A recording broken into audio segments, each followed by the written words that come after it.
கிருபை பெற்றவளே வாழ்க. கர்த்தர் உன்னோடு இருக்கிறார். ஸ்திரீகளுக்குள்ளே நீ ஆசீர்வதிக்கப்பட்டவர்.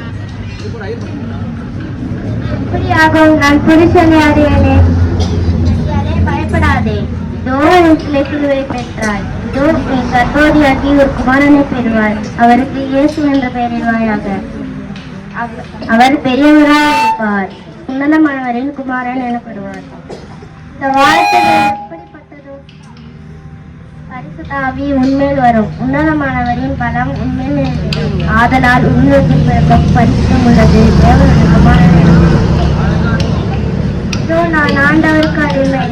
உன்னுடைய வார்த்தையின்படியே ஆக கடவுளை எப்படியாவது அமல்பட்டாமல் ரகசியமாக தள்ளிவிட வேண்டுமே.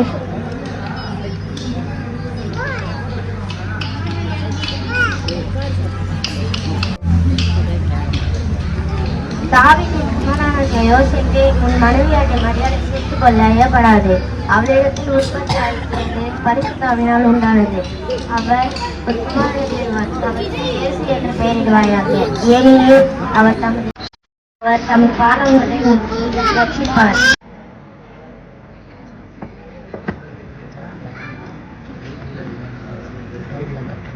கர்த்தர் வைத்த தூதரின் கட்டளைப்படி நான் மரியாதை ஏற்றுக்கொள்கிறேன்.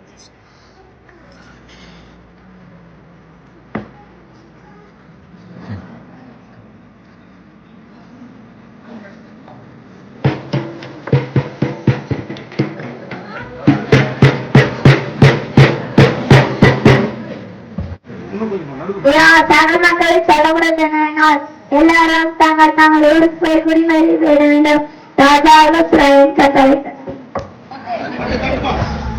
என்னால் முடியவில்லை. அங்கே சத்தியம் தெரிகிறது. அங்கே போய் கேட்டு பார்க்கிறேன்.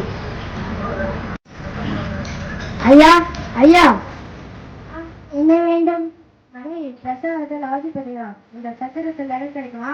என் சத்திரத்தில் இடமில்லை. என் சத்திரம் நிழலிடும் என்றாலும் சென்று பார்த்துக் கொள்ளுங்கள்.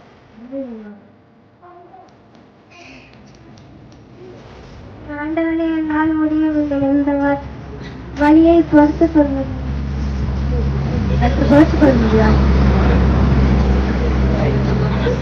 ஐயா ஐயா, என்ன வேண்டும்?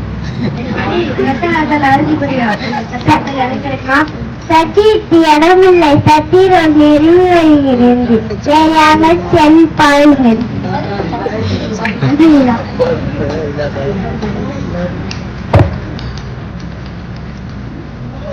ஐயா ஐயா,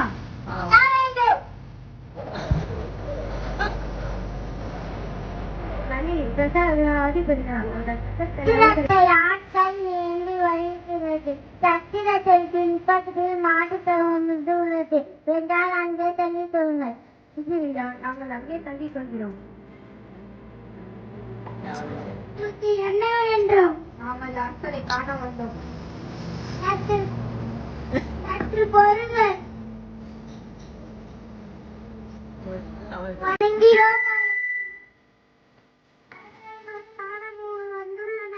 அவர்களை வர சொல்.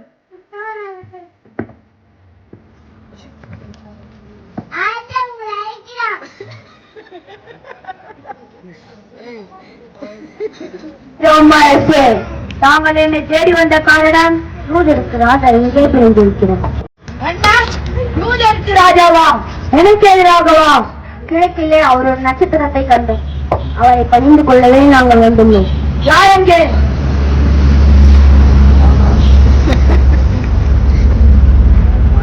பிரதான ஆசாரியரும் வேதபாரரும் வர சொல்.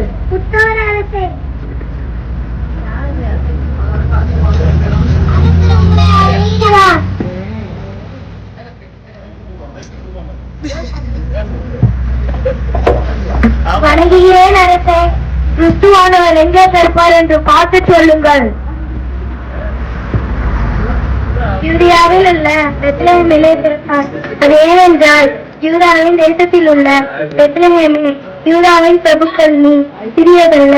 என் ஜனமாகிய இஸ்ரவேலை ஆளும் பிரபு உன்னிடத்திலிருந்து புறப்படுவார் என்று தீர்க்கதரிசியினால் எழுதப்பட்டிருக்கிறது.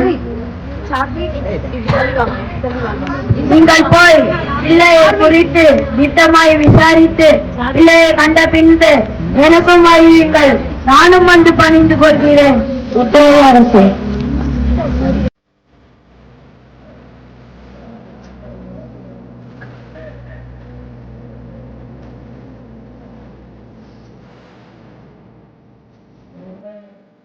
பயப்படாதீர்கள்.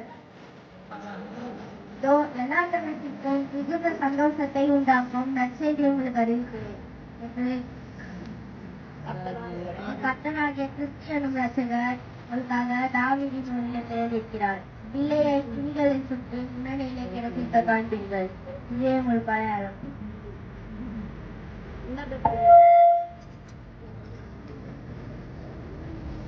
நம்ம கர்த்தர் சொன்னபடியே நம்ம போயிட்டு பார்க்கலாம்டா. சரிடா, அண்ணா போலாம். அங்கனா நம்ம இயேசுவை பார்க்க போலாம்.